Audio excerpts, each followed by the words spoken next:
ರಾಮನಾಮದ ಮಹತ್ವ. ರಾಮ ಎಂಬ ಎರಡಕ್ಷರದ ಪದದಲ್ಲಿದೆ ಮಾಧುರ್ಯತೆ.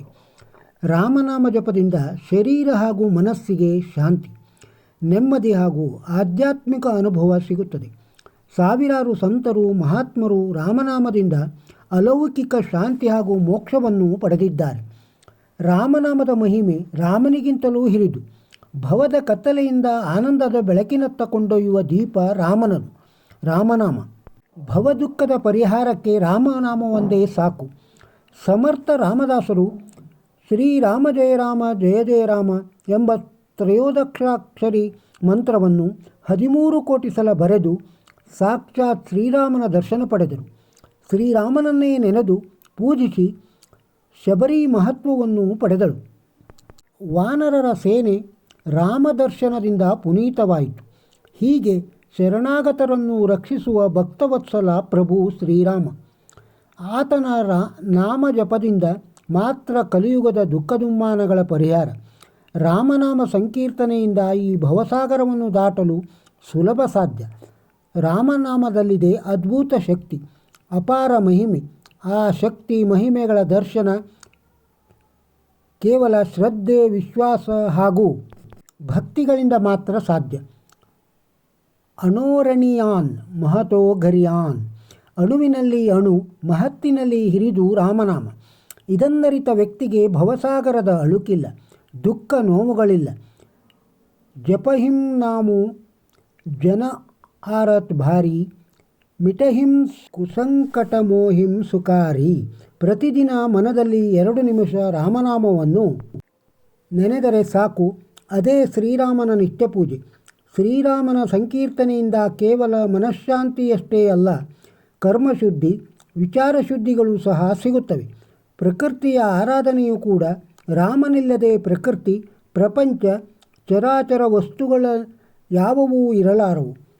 ಅಫನ್ನ ಸಂಸ್ಕೃತಿ ಘೋರಾಂ ಯನ್ನಾಂ ವಿವಶೋ ಗೃಣನ್ ತತ್ ಸದ್ಯೋ ವಿಮುಚ್ಛೇತ್ ಯದ್ವಿಭೇತಿ ಸ್ವಯಂ ಭವಯಂ.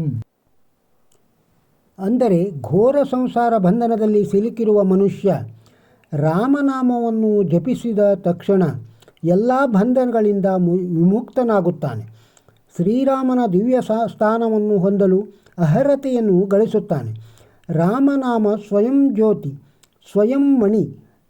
ರಾಮನಾಮವನ್ನು ಜಪಿಸುವವನೆಂದೂ ಅಂಧಕಾರದಲ್ಲಿರಲಾರನೆಂದು ಶ್ರೀಮದ್ ಭಾಗವತ ತಿಳಿಸುತ್ತದೆ. ರಾಮಮಂತ್ರವನ್ನು ಜಪಿಸಲು ದೇಶ ನಿಯಮವಿಲ್ಲ, ಕಾಲ ನಿಯಮವಿಲ್ಲ. ಯಾವುದೇ ಸ್ಥಳ ಹಾಗೂ ಸಮಯದಲ್ಲಿ ರಾಮಮಂತ್ರವನ್ನು ಜಪಿಸಬಹುದು.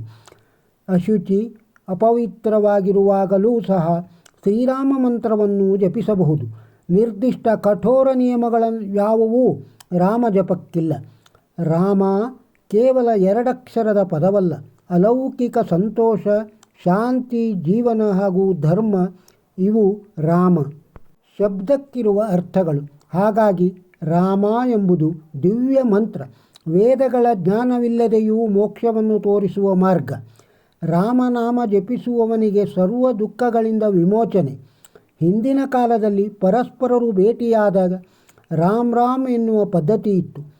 ರಾಮ್ ಶಬ್ದವನ್ನು ಬಿಡಿಸಿದಾಗ 3 ಅಕ್ಷರಗಳು ಸಿಗುತ್ತವೆ. ರ ಮತ್ತು ಆ ಮತ್ತು ಮ ಮತ್ತು ರ ವ್ಯಂಜನಗಳಲ್ಲಿ 27ನೇಯದು. ಆ ಎನ್ನುವ ಸ್ವರಗಳಲ್ಲಿ 2ನೇಯದು. ಮ ವ್ಯಂಜನಗಳಲ್ಲಿ 25ನೇಯದು. 27 ಅಧಿಕ್ 2 ಅಧಿಕ್ 25 ಒಟ್ಟು 54.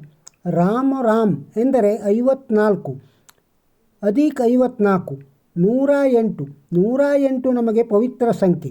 ಜಪಮಾಲೆಯಲ್ಲಿರುವ ಮಣಿಗಳ ಸಂಖ್ಯೆ. ಜಪಮಾಲೆಯನ್ನು ಹಿಡಿದು 108 ಬಾರಿ ಜಪ ಮಾಡಬೇಕೆಂದಿಲ್ಲ.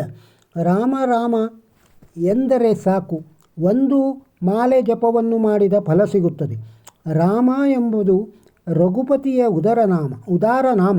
ಅದು ಅತ್ಯಂತ ಪವಿತ್ರ ಹೆಸರು. ವೇದ ಪುರಾಣಗಳ ಸಾರ, ಸಕಲ ಕಲ್ಯಾಣಗಳ ಭವನ, ಅಮಂಗಲಗಳ ಹರಣ. ಈ ರಾಮನಾಮವನ್ನು ಪಾರ್ವತೀ ಸಹಿತ ಪರಮೇಶ್ವರ ಸದಾ ಜಪಿಸುತ್ತಿರುತ್ತಾರೆ. ರಾಮವೆಂಬ ಪವಿತ್ರ ನಾಮ ಸದಾ ನಮ್ಮ ಮನದಲ್ಲಿರಲಿ. ಶ್ರೀರಾಮನ ಅನುಗ್ರಹ ಸದಾ ನಮಗಿರಲಿ. ಹಾಗಾಗಿ ರಾಮನಾಮ ಭವದ ದಿವ್ಯ ಮಂತ್ರ. ಆತನ ಸ್ಮರಣೆಯೆಂದೇ ಮೋಕ್ಷಪ್ರದಾಯಕ. ಆತನನ್ನು ಸದಾ ಸ್ಮರಿಸಿ ರಾಮನ ದಿವ್ಯ ಕೃಪೆಗೆ ಪಾತ್ರರಾಗೋಣ. ಲೋಕಾ ಸಮಸ್ತ ಸುಖಿನೋ ಭವಂತು. ಹರೇ ರಾಮ್. ಶ್ರೀರಾಮ ಜಯ ರಾಮ ಜಯ ಜಯ ರಾಮ. ನಿಮಗೆ ಈ ವಿಡಿಯೋ ಇಷ್ಟವಿದ್ದರೆ ಒಂದು ಲೈಕ್ ಕೊಡಿ. ಇದನ್ನು ಬೇರೆಯವರಿಗೂ ಶೇರ್ ಮಾಡಿ. ನಮ್ಮ ಚಾನಲ್ಗೆ ಇನ್ನೂ ಸಬ್ಸ್ಕ್ರೈಬ್ ಆಗದೇ ಇದ್ದರೆ ಸಬ್ಸ್ಕ್ರೈಬ್ ಆಗಿ. ಹೆಚ್ಚಿನ ವಿಡಿಯೋಕ್ಕಾಗಿ ಈ ಚಾನಲನ್ನು ಫಾಲೋ ಮಾಡಿ. ನಮಸ್ಕಾರ.